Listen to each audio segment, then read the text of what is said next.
പാറമേക്കാവ് തിരുവമ്പാടി ദേവസ്വങ്ങളുടെ നേതൃത്വത്തിൽ കൗസ്തുഭം ഓഡിറ്റോറിയത്തിൽ വെച്ച് ഈ ജില്ലയിലുള്ള എല്ലാ ഉത്സവ ആഘോഷ കമ്മിറ്റികളെയും ക്ഷണിച്ചിട്ട് ഒരു യോഗം കൂടാൻ തീരുമാനിച്ചിട്ടുണ്ട്. നമുക്കെല്ലാവർക്കും അറിയാം, ഇപ്പോൾ പല ബുദ്ധിമുട്ടുകളും നേരിട്ടുകൊണ്ടിരിക്കുന്ന ഒരവസ്ഥയാണ്.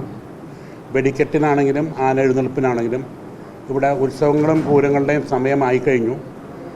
തിരുവമ്പാടിയും പാറമേക്കാവിൻ്റെ വേല അടുത്ത മാസം ആദ്യം തന്നെയാണ്.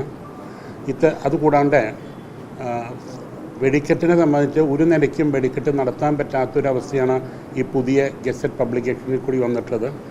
ഇത്തരം കാര്യങ്ങൾ ചർച്ച ചെയ്യാനും ആന എഴുന്നള്ളിപ്പുള്ള ബുദ്ധിമുട്ടുകളെക്കുറിച്ച് ചർച്ച ചെയ്ത് ഉത്സവ കമ്മിറ്റികളെ ആയിട്ട് ഒരുമിച്ച് നിന്ന് ഇതിൽ ചർച്ച ചെയ്യാനായിട്ടാണ് ഇത് ഉദ്ദേശിച്ചിട്ടുള്ളത്. ചർച്ച ചെയ്ത് മന്ത്രിമാർ പങ്കെടുക്കും, മുൻ MLA-മാർ, MLA, അതുകൂടാണ്ട് എല്ലാ രാഷ്ട്രീയ പാർട്ടിയിലെ സംഘടനകളിലുള്ള ആൾക്കാരെ ക്ഷണിച്ചിട്ടുണ്ട്. അപ്പോൾ നല്ലൊരു പ്രതികരണമാണ് പ്രതീക്ഷിക്കുന്നത്. അതിൽ നിന്നും നമ്മൾ ബഹുമാനപ്പെട്ട മുഖ്യമന്ത്രിയോട് ഒരു റിക്വസ്റ്റ് കൊടുക്കാൻ പോവുകയാണ്. എങ്ങനെയാണ് ഇതിൽ ഒരു തീരുമാനം എന്താ ചെയ്യാൻ പറ്റുക എന്ന് ആലോചിക്കാനായിട്ട് ബഹുമാനപ്പെട്ട മുഖ്യമന്ത്രിക്ക് ഒരു നിവേദനം നൽകുക എന്നുള്ളതാണ് ഉദ്ദേശിക്കുന്നത്.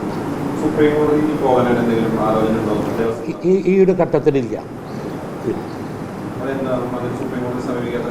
അത് അങ്ങനെ വന്നാൽ തന്നെ അതിനെക്കുറിച്ച് നിയമവിദഗ്ധരായിട്ട് ആലോചിച്ച് വേണ്ട നടപടികൾ കൈക്കൊള്ളും.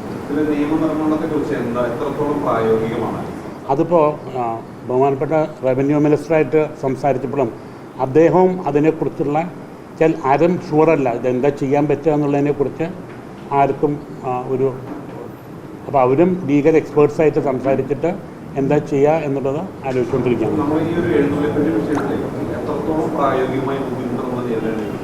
അല്ല, ഇപ്പോൾ തൃശ്ശൂർ പൂരം നടത്താൻ തന്നെ പറ്റില്ല. എന്തുകൊണ്ടെന്നാൽ കാലത്ത് മുതൽ വൈകുന്നേരം വരെ എഴുന്നള്ളിപ്പ് പാടില്ല എന്നുള്ളത് പറഞ്ഞ കാരണം തൃശ്ശൂർ പൂരം ഉപേക്ഷിക്കേണ്ടി വരുമോ എന്നുള്ളൊരു ആലോചന കൂടിയുണ്ട്. അതൊരു പ്രശ്നമായിട്ടാണ് മുമ്പിൽ നിൽക്കുന്നത്. എന്തുകൊണ്ടെന്നാൽ തിരുവമ്പാടിയുടെ എഴുന്നള്ളിപ്പ് ഏതാണ്ട് കാലത്ത് 6:30-7 മണിയോടുകൂടി ആരംഭിക്കുകയും കളിമലങ്കരം ശാസ്താവ് അതിനു മുമ്പ് ആരംഭിക്കുകയും ചെയ്യും. ഉച്ചയ്ക്കാണ് പാറമേക്കാവിൻ്റെ എഴുന്നള്ളിപ്പ്. അപ്പോൾ ഈ എഴുന്നള്ളിപ്പുകളൊക്കെ പകൽ സമയമായ കാരണം ഉപേക്ഷിക്കേണ്ടി വരുമോ എന്നുള്ളതാണ് ഇപ്പോൾ ഏറ്റവും വലിയൊരു ആലോചന. പകൽ സമയത്ത് എഴുന്നള്ളിപ്പ് പാടില്ല എന്നുള്ളതാണ്. അപ്പോൾ അതിനെക്കുറിച്ചുള്ള ആലോചന, അതുപോലെ തന്നെ സംസ്ഥാന സർക്കാരിന് എന്ത് ചെയ്യാൻ പറ്റും എന്നുള്ള ഒരു ആലോചന യോഗമാണ് ഉദ്ദേശിക്കുന്നത്.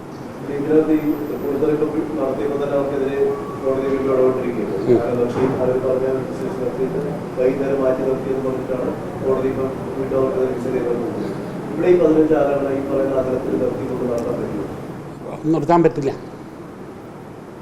അപ്പോൾ ബഹുമാനപ്പെട്ട കോടതി എന്ത് പറയുന്നു അതാണ് ഞങ്ങൾ ചെയ്യാൻ ഉദ്ദേശിക്കുന്നത്. അതായത് നമ്മുടെ ഇവിടെ നിന്ന് ആണ് സാധാരണ 15 ആനപ്പുറത്താണ് പാറമേക്കാവ് ഭഗവതി എഴുന്നള്ളുക.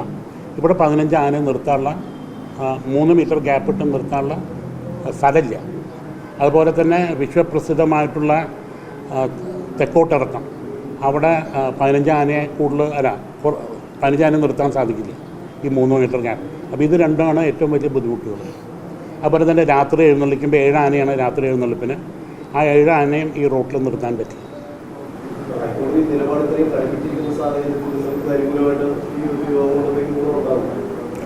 അല്ല, ഇത് യോഗം കൊണ്ട് ഗുണമുണ്ടാവോ ഇല്ല എന്നുള്ളത് ഇപ്പോൾ നമുക്ക് പറയാൻ പറ്റില്ലല്ലോ.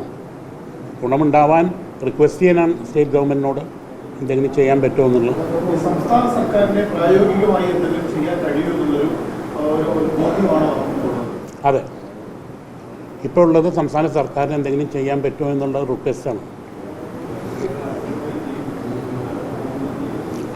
അപ്പോൾ അല്ലല്ല, ഇപ്പോൾ ഈ 8-ാം തീയതി നടത്തുന്നതിൽ തൃശ്ശൂർ ജില്ലയിലെ ഉത്സവാഘോഷ കമ്മിറ്റികളെ മാത്രമേ ക്ഷണിച്ചിട്ടുള്ളൂ. 2000 രജിസ്റ്റർ ചെയ്തിട്ടുള്ള 1500 കൂടുതലുണ്ട്. 1500 കൂടുതൽ തൃശ്ശൂർ ജില്ലയിൽ മാത്രം.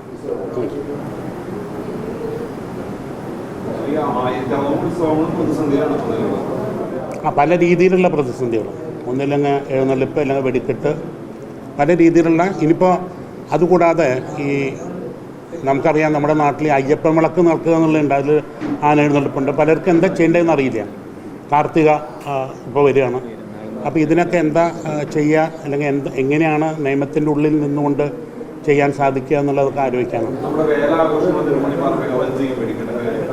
വെടിക്കെട്ടിനുള്ള അപേക്ഷ ഞങ്ങൾ കൊടുത്തു കഴിഞ്ഞു. ഇനിയിപ്പോൾ ജില്ലാ ഭരണകൂടം എന്താ പറയുന്നത് വെച്ചാൽ അതനുസരിച്ച് മുന്നോട്ട് പോകും. സാധാരണ വേലയ്ക്കൊക്കെ വളരെ ചെറിയ വെടിക്കെട്ടാണ്. അപ്പം നിയമത്തിൻ്റെ ഉള്ളിൽ നിന്നുകൊണ്ട് എന്താ സാധിക്കുന്നത് വെച്ചാൽ അതാണ്. നിയമനിർമ്മാണം സാധിക്കുമോ എന്നുള്ളതാണ് ആവശ്യം.